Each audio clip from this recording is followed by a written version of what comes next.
ಮುಂದಿನ ಚುನಾವಣೆಯಲ್ಲಿ ಕೋಲಾರದಿಂದ ಅಭ್ಯರ್ಥಿಯಾಗಲಿಕ್ಕೆ ತೀರ್ಮಾನ ಮಾಡಿದ್ದಾರೆ. ಅವರು ಕೋಲಾರದಲ್ಲಿ ನಿಲ್ಲೋದಕ್ಕೆ ನನ್ನ ಸ್ವಾಗತ ಇದೆ. ಪಾಪ 5 ವರ್ಷದ ಅಭಿವೃದ್ಧಿ ಅಧಿಕಾರದಲ್ಲಿದ್ದಾಗ ಮಾಡೋಕ್ಕಾಗಿರಲಿಲ್ಲ.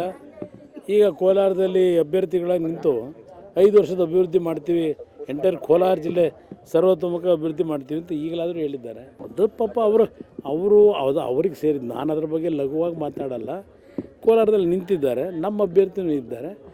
ನಮ್ಮ ಅಭ್ಯರ್ಥಿ ಗೆಲ್ಲಿಸ್ಲಿಕ್ಕೆ ನಾನು ಹೋರಾಟ ನಾವು ಮಾಡಬೇಕು, ಅವ್ರು ಗೆಲ್ಲಕ್ಕೆ ಅವರು ಹೋರಾಟ ಮಾಡ್ಕೊತಾರೆ. ಅದರಿಂದ ಚುನಾವಣೆಗಳು ಅಂದಾಗ ಇಲ್ಲಿ ಯಾವುದೇ ರೀತಿಯ ಒಂದು ವ್ಯಾಮೋಹಗಳ ಪ್ರಶ್ನೆ ಇಲ್ಲ.